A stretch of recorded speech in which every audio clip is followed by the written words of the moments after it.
Hello, I'm Jonasz Lewiński and you're watching TVP World Talks, where every word matters. The turmoil in Georgia continues as crowds fill the streets, protesting against what they see as an illegitimate transfer of power. The ruling Georgian Dream Party, following elections widely considered fraudulent, has gone one step further by pushing for a new president to replace Salome Zourabichvili, the pro-Western leader staunchly opposed to the ruling camp's Kremlin-friendly leanings. Shortly after the far-right NATO critic Mikhail Kavelashvili was sworn in, Zourabichvili has left the presidential palace but vowed to continue her role as the nation's leader. So is Georgia's democracy truly lost? Or can the spirit of liberty still prevail? Joining us now is Victor Kipiani, chairman at Geocase. Hello and welcome to TVP World. Thank you. Good to be with you. Thank you. So, was Salome Zourabichvili right to leave the presidential palace? She said that symbolically, the legitimacy of the office of the president is essentially taken away along with her, because the new president does not have the legitimate position to fulfill that role. Yes, to start with, the reality on the ground has no semblance with any understanding of the constitutional order. And the reality is twofold. The reality on the side of the ruling party, which has its own play rule and playbook and has its own understanding of what the constitutional order means, and a constitutional order as it is perceived by the opposition voters, by the opposition parties, by Madame Zourabichvili. That being said, it's really extremely hard, if not impossible at all, to find any response in the constitutional law or in the Constitution of Georgia. Two realities, they coexist along each other. And frankly speaking, discussing any legitimacy in the context of legalese should be ruled out. So when we speak about legitimacy, two key points where such legitimacy could be discussed is in the context of the support on the ground and in the context of support by international partners. That being said, clearly the opposition voters, the opposition parties, and Madame Zourabichvili are enjoying an upper hand in this respect.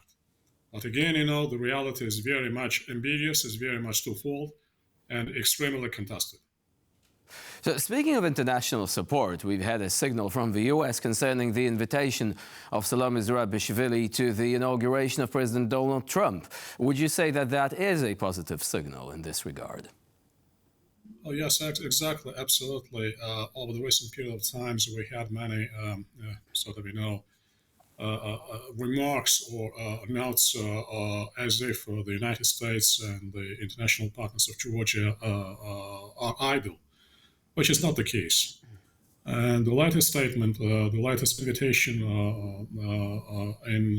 to invite Salome Zourabichvili to the inauguration of the president-elect Donald Trump is a clear signal, clear message that the United States are enjoying and exercising a clear interest in the region.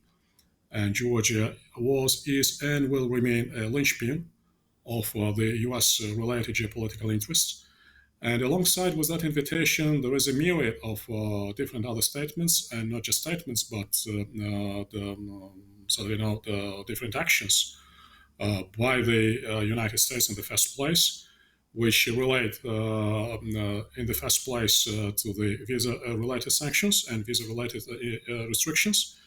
And the last chain of actions by the United States are decisions on enacting financial sanctions on different Georgian high-ranking officials, including the latest and the most resonating one, the imposing financial sanctions on Mr. Ivanishvili, who is the founder, honorary chairman, and de facto ruler, honorary chairman of the Georgian Dream, and de facto ruler of Georgia. So would you say that Europe is actually lagging behind in this regard? Because there were attempts to impose sanctions upon officials from the Georgian Dream Party on the part of the European Union. However, Hungary and Slovakia said, no, we don't want to do that, and essentially vetoed the move. Yes, the story is much more complicated when we pin down our attention to the European Union, which is a really different animal in terms of its very complex structure and the decision-making process. And of course, Hungary and Slovakia are the the spoilers in that respect, having an unanimity in EU's approach to Georgia. Of course, we're not in deficit of very robust and very straightforward political statements by European Union, but obviously the expectations of the Georgian voters has been more and have been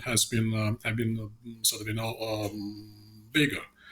However, again, to take into consideration that EU has its own mechanics in terms of taking decisions, especially when they go to type of sanctions, and that should be taken into account. But all in all, I think that at this point, as we speak here, the Western response is more or less coherent, is more or less united.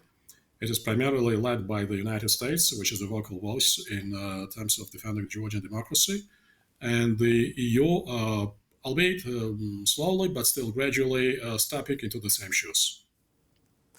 So what is going to happen next? Do you think that Kavelashvili will end up like Alexander Lukashenko, a de facto leader of a country, but not recognized by the West? Meanwhile, Salome Zourabichvili could perform a similar role to Svetlana Tsikhanouskaya, so being essentially the leader of a nation, but one that, while of course enjoying the support of the West, does not have any real impact on what is going on inside the country. What consequences could this have for Georgia in the long term? Listen, we don't have to to focus on individual fates of different politicians. That's not the key story. The key story and the key point is for Georgia getting back to the democracy regime and getting back to a pro-European path. That is the most important story. Whether that would require reshuffling in terms of certain rank and file of Georgian politicians on either side of an aisle, that's probably not less important, but still not a major issue. And I think that the efforts which we see these days in different cities and towns of Georgia, and this protest, I keep saying, it's an all-out nation's efforts, which we've never seen before. And those efforts on the ground are very much synchronized with very unequivocal international support exactly about getting back Georgia to that path, which Georgia has always been enjoying on the eastern flank of Europe and in this part of the world. Georgia has been the front runner in terms of European culture, European political values, European political standards. This is something, which is not alien to Georgian society. That's something which Georgia has been pursuing for several centuries at least. And it's really a high time for Georgia to getting back to the law of the European democracy and European values. So this is the most important the battle which is currently we're witnessing and which is very highly on the stake. Well, of course it is, but the problem is that right now it doesn't seem like there is a clear path of return to that, to those European ambitions, right? Because we don't really have any force that could change this inside Georgia, short of, mass-scale street protests, which could possibly derail the agenda of the Georgian Dream Party. But again, they are reinforcing their grip on power. This grip on power is not being in any way weakened or being relinquished by the Georgian Dream. So what do you see is most likely to happen within the next couple of years? Because it does seem like the Georgian Dream Party will try to increase the scope of persecution of any sort of dissenting voices. Like we're already seeing on the streets, people being dragged away, people being sent into custody. So what is going to happen next? I completely agree with you. There is no clear sight on the horizon, time-wise, about the expected changes, and the situation is very much in the flux.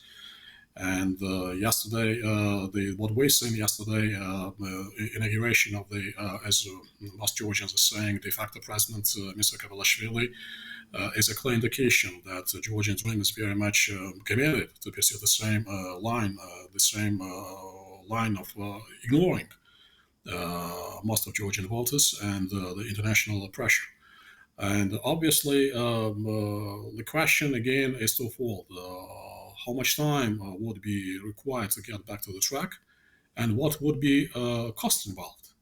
And the second issue is not any less sensitive. So that being said, I would be arguing that it would be better to extend more patience and more vigor rather than and having those results a bit delayed, rather than having quick results, but those results being more costly for stability in the country and for the destiny of the Georgian democracy, which is still here.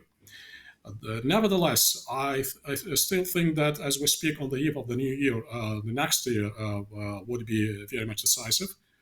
We don't have to speak about years of Georgia's comeback to democracy and pro-European path. I think the year of 2025 would be decisive, and I'm very much confident that Georgian society, the large swathes of Georgian society, alongside with its international partners, will have a final say in that very decisive and very critical battle. Speaking of international partners, do ordinary Georgians feel like Europe and the United States are doing enough to help them in this predicament? Should we be speaking perhaps months ago or some months and a half ago, probably my response would be yes to some extent, but not these days. I think that vacuum has been well addressed at this point, and again, as I'm saying, there's been enough synergy between two pressure points from inside, in other words, domestically, and from outside internationally. So I don't think that at this point there is a substantial disconnect between those two pressure points. Victor Kipiani was our guest today here on TVP World. Thank you very much for joining us and for sharing your insight. Pleasure. And you're watching TVP World. I'm Milan Shcherevinsky. Please stay with us for more latest news and updates.